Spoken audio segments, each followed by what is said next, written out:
사람들은 행복하기를 추구합니다.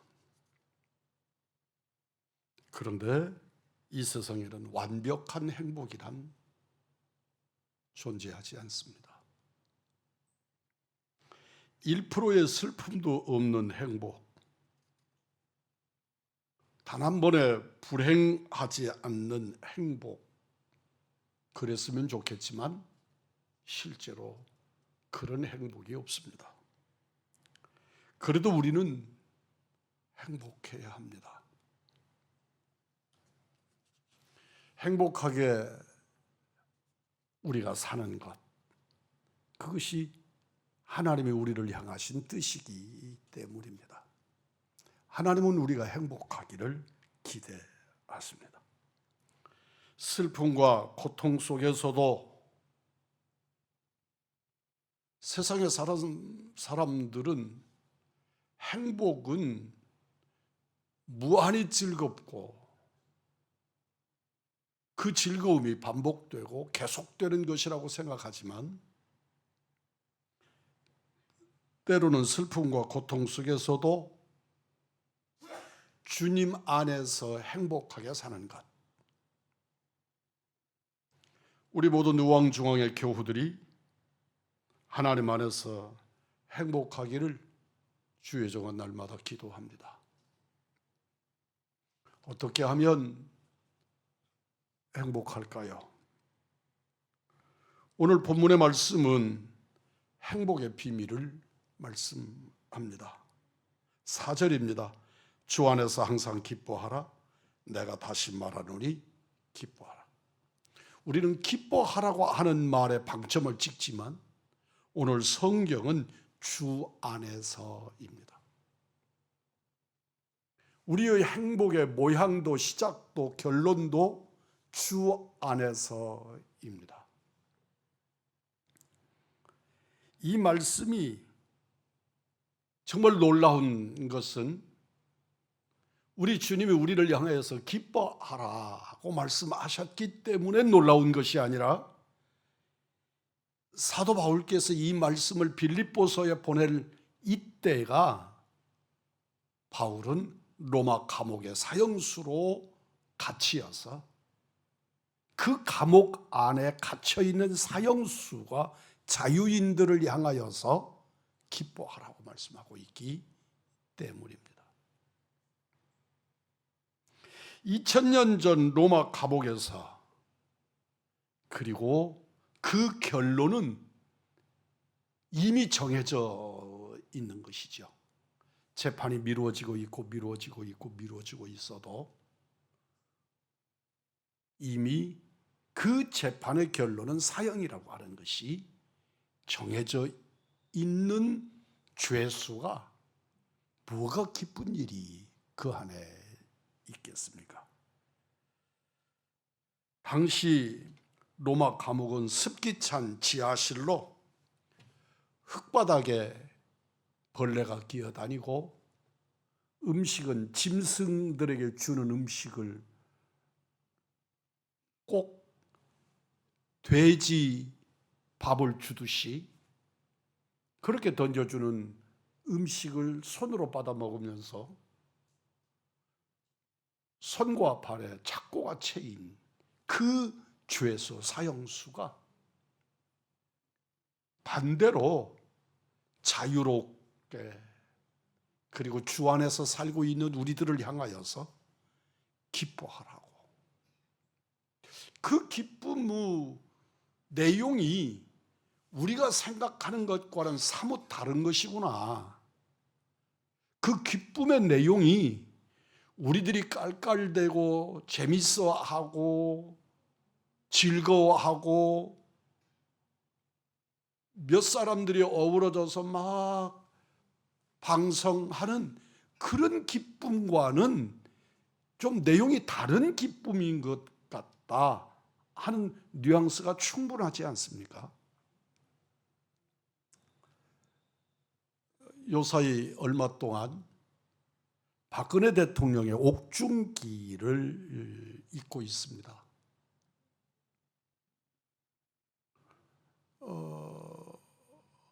한 나라의 현직 대통령이 탄핵을 받아서 구치소에 갔습니다. 우리하고는 멀지 않은 의왕 구치소에 와 있었단 말입니다. 그 의왕 구치소 안에서 그가 겪는 고통을 거의 일기처럼 써놓은 글이었습니다. 그의 나이가, 본인도 자꾸 내 나이가 그런 이야기들을 하는데, 그의 나이가 60 넘고, 그리고 대통령의 청와대에서 살던 사람이 느닷없이 한 평짜리 구치소의 독방에 들어가 있게 되니까 그냥 너무너무 불편하고, 그 분노, 억울함, 여기에다가 본인이 감당을 못하게 되는데, 우리는, 많은 사람들은 그가 병으로, 병보석으로 어느 병원에 입원을 했다, 그런 얘기를 할 때 어떻게 다 감옥만 가면 딱 그렇게 아프냐, 그래서 그게 사실이 아닐 수도 있다는 생각을 하는 사람들도 있었을 법한데, 그는 왼쪽 어깨에 근육이 파열이 돼서 그분이 스스로 표현하는 대로 자기 방에 자기 옷이나 이런 것들을 자기가 빨아서 이렇게 넣을 수도 없었다. 그리고 구치소의 음식이 너무 짜서, 본인이 위장병이 있는데 너무 짜서 그걸 주는 물에다가 이렇게 빨아서 음식을 먹으면서 그렇게 온몸으로 고생을 했던 이야기들을 적어놓고 있습니다. 죄의 문제는 죄의 문제고, 국가의 정치적인 상황은 정치적인 상황이라고 해도, 하여튼 한 나라의 대통령이었던 분이 갑자기 끌려 들어가서 그곳에서 그렇게 미결수로, 재판이 끝나지 않았으니까 미결수로 구치소에서 고통을 당하던 모습들을 아주 사실적으로 시간을 구분해 가면서 그렇게 기술해 놓고 있는 글입니다.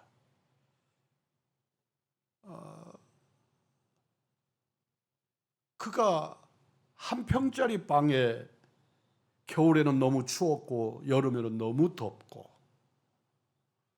감당하기 어려웠다.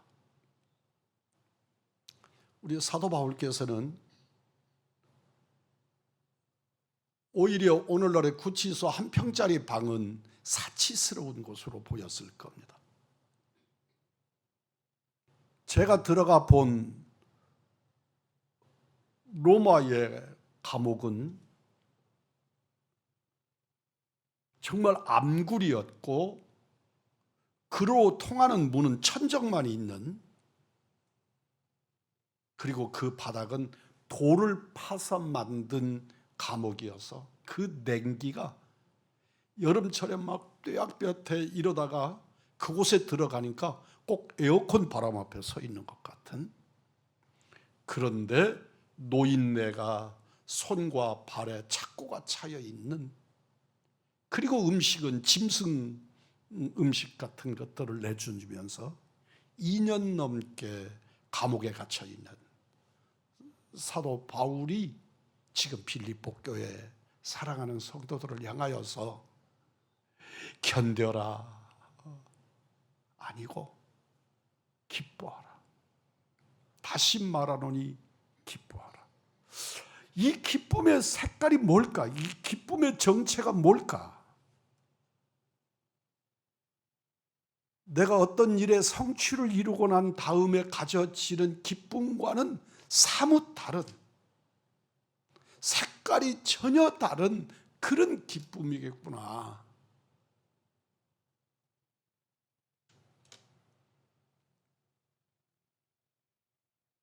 오늘 우리에게도 이런 기쁨이 절실합니다. 사랑하는 성도 여러분, 우리 대한민국이 세계에서 보기 드물게 잘 사는 나라가 되었는데, 이 땅 안에 살면, 이런 여유를 가지고 살면, 이런 좋은 환경에서 살면 우리가 남다른 기쁨을 가져야 되고 누림이 있어야 되는데, 상대적으로 헬조선 이래가면서 너무 불편하고 만족이 없고 감사가 없고 기쁨이 없고, 사도 바울은 거꾸로 인간으로서는 겪어서는 안 되는 일을 겪고 있으면서 오늘 우리들을 향하여 기뻐하라. 전제가 뭐라고요? 주 안에서. 따라서 해봅니다. 주 안에서. 주 안에서. 물질로 기뻐하려고 하면,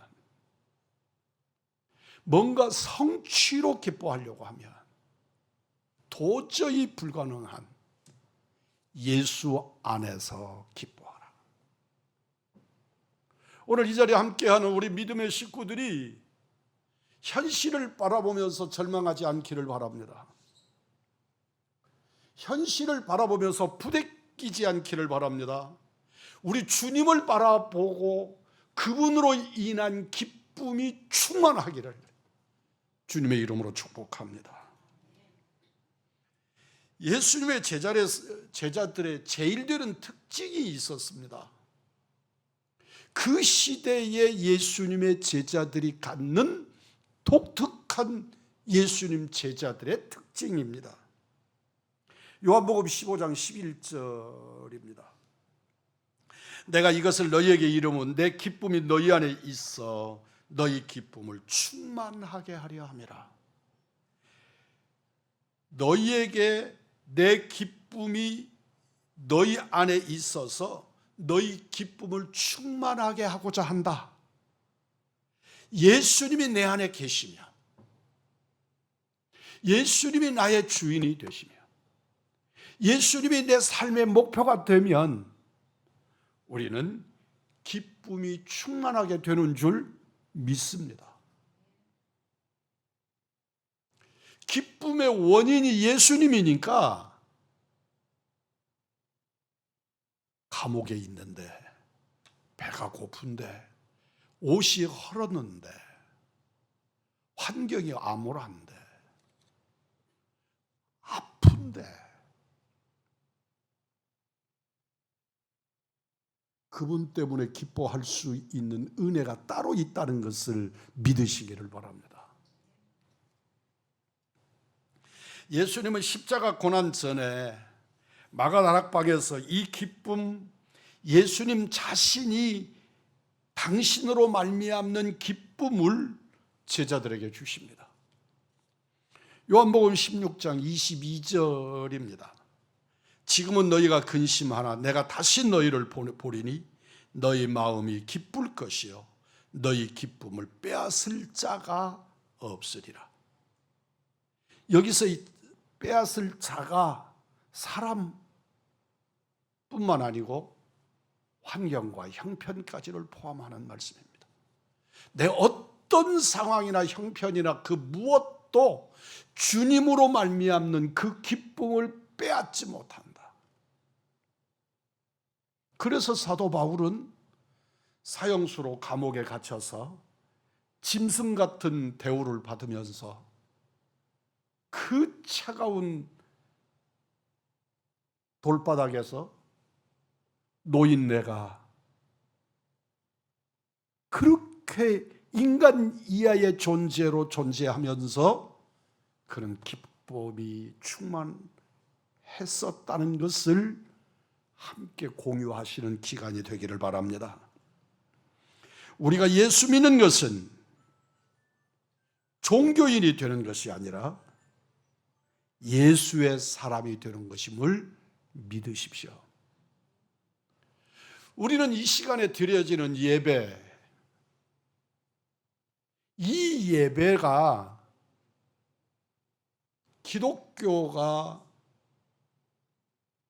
기독교로 정착하고 교회가 정착하면서 제도화되고 형식화되었습니다.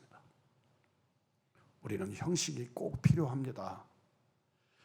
많은 사람들이 그 형식을 깨려고 무지하게 노력들을 하는데 형식에 갇히면 안 되지만 형식이 없으면 큰일 납니다. 여러분들 한번 생각해 보십시오. 우리 육체덩어리, 죄덩어리 이렇게 표현을 하시지만 만약에 우리 이 피부가 없이 내장 그리고 기관들만 주렁주렁 매달렸다고 한번 생각해 보십시오. 상상이 갑니까? 이 자리는 꼭 어떤 과학자들이나 생체 실험하는 실험실 같을 겁니다. 그래서 우리 육체가 있어야 하고 피부로 정말로 중요한 것은 우리들의 몸에 있는 장기 같아 보여도 그것을 감싸는 내 바디가 없으면 우리는 존재할 수가 없습니다. 우리는 하나하나 예배의 형태 이것의 의미를 새기면서 어떻게 하면 주님 앞에 더 가까이 주님의 뜻을 성취할 수 있을까를 고민하면서 틀에 만드는 예배를 만들어야 하고 예배자가 되어야 하고 그 예배 속에 주님을 영접하는 우리들이 되어야 될 줄 믿습니다.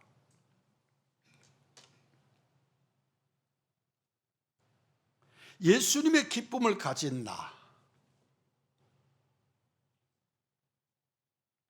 주 안에서 항상 기뻐하라. 다시 말하노니 기뻐하라. 반복해서 주님은 기뻐하라고 말씀하십니다. 한번 돌이켜서 생각해 보십시오. 내가 지금 기뻐할 처지에 있나? 내게 기뻐할 일이 뭐가 있지? 내가 내 모습을 생각을 해볼 때 이 기가 막힌 현실 속에서 무슨 기쁨을 논하는 이 한가하고도 배부른 생각을 하라는 말인가? 그런데 주님은 기뻐하라고 말씀하시는데 이 말씀 안에서 우리가 감당하기 민망하고 죄송스럽게 이를 데 없는 단어가 끼어 들어갑니다. 항상 그렇게 말합니다. 그냥 열이 뻗쳐서 그리고 지금 막 속이 상해서 또는 때로는 너무너무 부끄러워서 그런데 우리 주님은 속 없으신 어른처럼 너 힘들지? 아프지? 괴롭지? 참담하지? 그런데 기뻐하라고 말씀하시는 거죠. 우리 주님이 속이 없으신 거지요. 그런데 거기다가 전제가 뭐라고요? 항상. 항상. 그럴 때도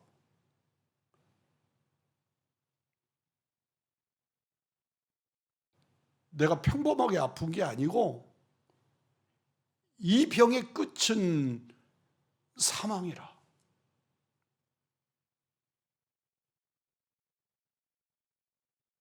그런데 기뻐하라고 말씀하십니다. 놀랍게도 주님이 주시는 명령은, 말씀은 아주 적극적입니다. 뿐만 아니고 그 말씀은 명령형입니다. 그러니까 우리들 보고 기뻐하는 게 좋지 않겠어? 기뻐하는 삶이 복되지 않겠니? 이렇게 말씀하지 아니하시고 따라서 해봅니다. 기뻐하라. 다시요. 기뻐하라. 아니 기쁨이라고 하는 게 내가 지금부터 기뻐할 거야. 그래서 기뻐질 수 있는 일입니까? 그건 대단한 정서적인 문제이고 감정적인 문제여서 속이 상하면 분노가 일어나고, 속이 상하면 감정적인 다운이 일어나는데 우리 보고 기뻐하라고 말씀합니다. 그냥 그게 좋은 거야. 기뻐하는 게 좋아. 기뻐하는 사람들이 되자? 아니고 기뻐하라. 그것도 항상, 그것도 반복적으로. 다시 말하노니 기뻐하라. 빌립보 전체에서 이 짧은 성경에서 9번을 거듭 기뻐하라고 말씀하시는데, 그 말씀은 다 명령형입니다. 9번 중에 1번 정도는 의문이 있거나 느낌표가 있거나 이러지 아니하시고 다 명령입니다. 기뻐하라. 주님이 기뻐하라고 말씀하시는데 기뻐하지 않으면 주님의 명령을 어기는 것이죠. 그리고 기뻐하라는 현재형입니다. 우리는 미래적인 신앙생활을 하려고 하죠. 신앙생활을 미래적으로 하려고 합니다. 내일을 위해서. 주님은 지금 기뻐하라는 것입니다. 이 시간에 기뻐하는 것. 여러분 속에 우리 주님의 임재가 있어서 그 임재의 역사를 통해 기쁨이 솟는, 기쁨이 표현되는, 기쁨이 채워지는 은혜의 성도들이 되기를 주님의 이름으로 축복합니다. 그저께 청주에 있는 어느 교회에 가서 하룻밤을 자고, 그리고 어제 오전까지 예배를 같이 드리고 그리고 왔습니다. 금요일날 저녁에 한 목사님이 말씀을 증거하시는데 아주 짧게 하시겠다고, 그리고 강단에 서서 2시간을 증거, 말씀만 2시간을 증거하시는 거예요. 그리고 말씀을 마치시면서 오늘은 짧게 여기까지만 하겠다고. 제 이름표를 앞에다가 이렇게 써놔서 뭐 움직이지도 못하고 제일 앞자리에 앉아서 2시간을 꼼빡 그렇게 예배를 드렸습니다. 이 말씀을 증거하시는 목사님이 움직이지 말라고, 하나님 말씀 드리면서 태도가 이게 뭐냐고 막 욱박질러 가면서 2시간 동안을, 제가 학교에서 강의를 해도 길게 강의할 때 100분짜리 강의를 합니다. 2시간 강의를 한다고 해도 가운데 쉬는 시간을 좀 주지요. 5분, 10분 화장실 다녀오라고 그러고, 또 강의하면서 자유스럽게 화장실 다녀왔다 갔다 해가면서 강의를 계속 듣자, 그렇게 말합니다. 그런데 뭐 예배 시간인데 뭐가 가능합니까? 어제 오전에는 9시 반에 시작해가지고 12시 10분까지 한 양반이 말씀을 증거하는 겁니다. 근데 그 말씀을 증거하면 시간이 얼마가 되는가 한번 계산 한번 해보십시오. 2시간 40분. 말씀을 증거하는데 처음부터 끝까지 막 이렇게 잡는 말씀만 합니다. 정신 차리라, 똑바로 해라. 그렇게 해갖고 예수 믿는다고 말하겠냐? 지옥이 눈앞에 안 보이냐? 막 이러는 겁니다. 여전히 저는 제 앞자리에 명찰을 달고 제일 앞자리에 앉아가지고 12시 넘도록 말씀을 받았습니다. 놀라운 것은 그런 시간에 예배를 드리면서 오히려 성도들의 심리 생각하고 상황 생각하고 이해하고 그러는 예배는 설교 30분만 넘어가도 다들 시계 쳐다보고 2시간 넘게 말씀을 증거하는데 그 말씀을 증거하시는 분이 황 목사는 그 어른에 비하면 아나운서야. 이 말이 무슨 말인지, 무슨 말을 하는지 발음이 정확하지 않아서 3분의 1은 듣고 3분의 2는 짐작하는 거예요. 제가 녹음을 했는데 이렇게 올라오고만 차를 가지고 올라오면서 그 녹음을 틀었어요. 그냥 웅웅거릴 뿐 무슨 말인지 한마디도 들을 수가 없어서 지워버렸어요.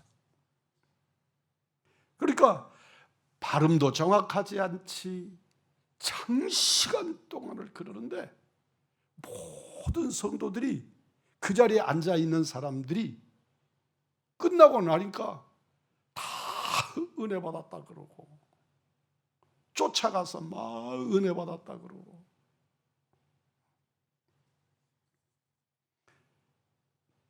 내가 뭐가 문제지? 심각하게 생각하면서 올라왔습니다. 소극적인 체험 아닙니다. 성경의 기쁨은 지금 이루는 것입니다. 그런가 보다가 아닙니다. 기뻐야 하는 것이 좋은 것인가 보다가 아닙니다. 이 고난에는 하나님의 뜻이 있다. 이 일은 분명 하나님의 계획 안에 있는 일이다. 그러므로 나는 기뻐해야 한다. 기뻐하라, 내가 다시 말하노니 기뻐하라. 명령입니다. 이 명령은 마치 전장터에서 지휘관이 병사에게 명하는 명령과 같은 것입니다.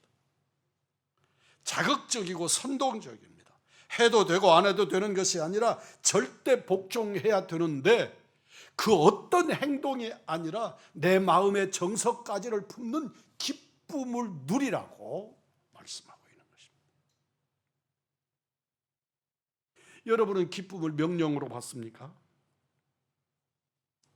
어제 증거한 그 목사님 이야기를 한 번 더 하면 처음부터 끝까지 얼굴의 표정이 하나도 안 바뀌고 그것도 그냥 화가 나서 우리에게 말씀을 혼내는 것처럼 하시니까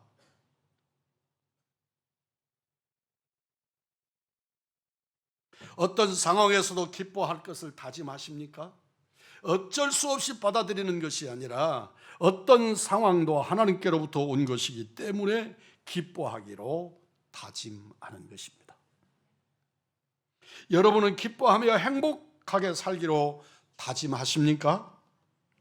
주 안에서 기뻐하는 것은 모든 것을 하나님과 관련시킵니다.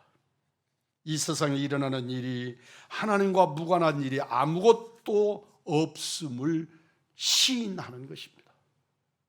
사도 바울은 도저히 기뻐할 수 없는 상황에서 이 말씀을 하십니다. 이 어려운 지금 기뻐해야 어느 때도 기뻐할 수 있다. 지금 기뻐하라. 크게 기뻐해라. 그 일로 기뻐해라. 찬송가 413장입니다.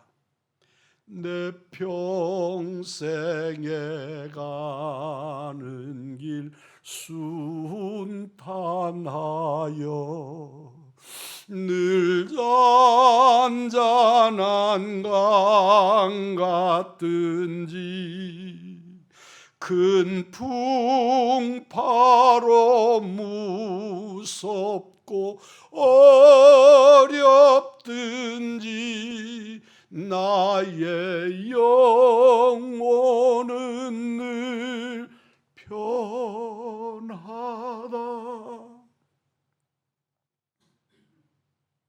나는 여전히 기뻐하리라. 기쁨이 주님의 명령인 것을 믿어지면 아멘 하십시오. 기쁨은 감정이 아니라 신앙입니다. 기뻐하지 않으면 불순종이고 불신앙입니다. 예수님 제자는 예수님 때문에 기뻐합니다. 기쁨의 주체는 상황이 아니라 우리 주님이신 것을 믿으시기를 바랍니다. 기쁨이 무엇인가를 4절에서 말씀한 바울은 5절에서 기쁨이 어떻게 자라나는가를 말씀합니다. 너희 관용을 모든 사람에게 알게 하라. 주께서 가까우시니라. 관용이란 관대한 것, 너그러운 상태를 말합니다. 자신에게나 남에게 편한 마음, 용납하는 마음, 넓은 마음을 갖는 것입니다. 관용은 다른 사람과의 관계에 쓰입니다. 바울이 기쁨을 말하면서 관용을 말씀하는 것은 우리 기쁨이 다른 사람과의 관계에 따라 영향을 받기 때문에 그런 것입니다.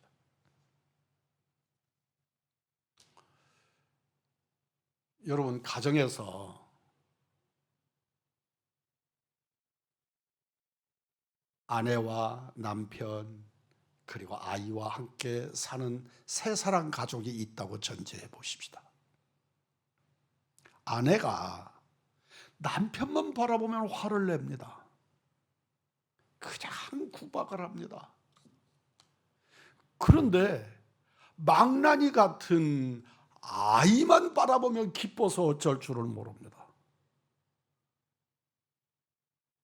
남편은 아내를 돌보려고, 아내를 살피려고, 아내의 마음을 돌아보려고 노력을 하는데도 하는 짓마다 혼이 납니다. 아이는 그렇게 가정적이지 않습니다.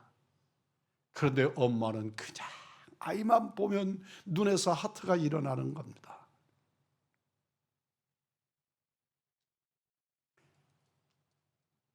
사랑도 기쁨도 관용도 관계입니다. 우리는 다른 사람과의 관계에서 영향을 받지 않을 수 없지만 상처받지 않도록 자기를 스스로 지켜야 합니다. 마음이 상처를 받으면 기쁨이 깨집니다. 우리가 사람과의 관계에서 상처를 받지 않으려면 내가 상처를 받지 않기로 다짐하는 것입니다. 우리가 다른 사람에게 받는 것은 엄밀히 말해서 상처를 받는 것은 상처가 아니라 상처받았다는 느낌입니다. 어느 교회 목사님은 성도들의 입에 시험 받았다, 나 시험 된다, 그 시험이라는 말을 못하게 하는 목사님이 계십니다. 저하고는 꽤 오랫동안 교제한 목사님인데 이제는 은퇴하셨지만 이분은 도대체 시험이라는 말을 누가 누구에게 시험이라는 말을 쓰느냐는 겁니다. 그 시험의 주체가 자기인데 왜 시험이라는 말을 교회 안에서나 가정 안에서나 자기에게나 사용하냐는 것입니다. 그 시험이 외부로부터 오는 것인 것처럼 착각하는 것이다. 그러므로 시험이라는 말을 쓰지 마라. 주님의 섭리를 구하라고 말하는 목사님이 계셨습니다. 그 상처받은 느낌을 이기기 위해서 우리는 강해져야 합니다. 상처받는 것은 우리 감정이 약하고 자존감이 허약하기 때문입니다. 상처를 안 받거나 덜 받으려면 내가 안정된 자존감을 가져야 합니다. 상처받는 자존감이 낮은 사람에게 찾아옵니다. 빌립보서 4장 5절입니다. 너희 관용을 모든 사람에게 알게 하라. 여기서 관용은 자기 자신에게 너그러운 마음을 갖는 겁니다. 제가 이 말씀을 준비하면서 얼마나 내게는, 다른 목사님은 모르겠는데 저에게는, 여러분의 담임 목사 황 목사에게는 이 말씀이 얼마나 어려운 말씀인지요. 저는 저 자신을 관용하지 않는 사람입니다. 저는 어느 곳에서 그렇게 행복을 만끽하지 못하는 사람입니다. 늘 부족을 느끼고, 그리고 나를 쳐서 복종시켜야 하고, 나를 깎아내려야 하고, 나는 내 삶의 모서리들을 다 징으로 돌을 깨듯이 깨내려고 하고 이 세상을 산 사람이기 때문에 나에 대한 관용이 없습니다. 나에 대한 관용이 없으면서 내가 우리 사랑하는 성도들을 향하여 관용을 표현하려고 해도 우리 성도들은 내가 관용을 표현하기 이전에 방어박을 치게 됩니다. 돌이켜서 생각해 보면 제가 우리 성도들에게 묻는 겁니다. 여러분들 중에서 담임 목사에게 혼나본 적이 있는 사람, 정말로 혼나본 적이 있는 사람이 있으면 이 자리에서 벌떡 한번 일어나 보십시오. 정말 저한테 가차없이 혼나본 경험이 있다면 우리 두 아들일 겁니다. 그들을 빼놓고는. 그런데 우리 성도들의 이미지 속에 담임 목사는 무섭고 가까이 하기 좀 불편하고. 왜 그러냐 그러면 제가 늘 억울해했는데, 그걸 억울해했는데 말씀을 준비하면서 이 말씀이 내게 주는 의미를 새겨보니까 내가 나에 대해서 관용하지 않는 것. 그러니까 우리 성도들이 이미지로 느끼는 거죠. 그냥 그게 불편한 겁니다. 근데 실제로 여러분들, 저와 함께 신앙생활을 길게 하신 분들, 담임 목사가 그렇게 그러지 않는다는 거 아시지 않습니까? 너무 무르고 결정 제때 못하고 그런 모습을 저에게서 보고 그렇게 알지 않습니까? 그런데도 가까이 하기가 만만치 않다, 그런 생각을 한단 말이에요. 저희 친구 목사님 중에는 진짜 자기에게 자기를 칼같이 다스리는 분이 계세요. 그런데 성도들이 전부 그분을 형처럼 그래요. 그런데 속을 보면 얼마나 날카로운지, 얼마나 칼 같은지. 나도 당신처럼 좀 뒤집어져 왔으면 좋겠다. 자기를 관용해야 합니다. 이제부터라도, 이제 늙었으니까 이제부터라도 나에 대해서 관용 훈련해야 되겠다. 내가 나를 관용하는 거, 나를 좀 안쓰럽게 생각도 해보고 대견하게도 생각해보고.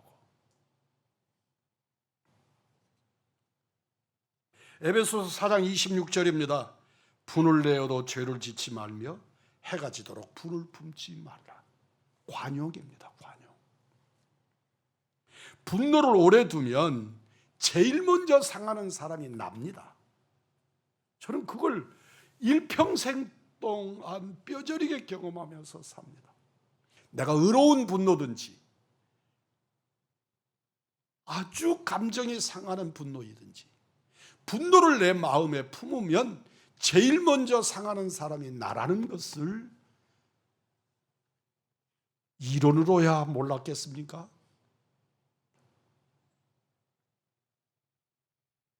성경은 말합니다. 너희 관용을 모든 사람에게 알게 하라.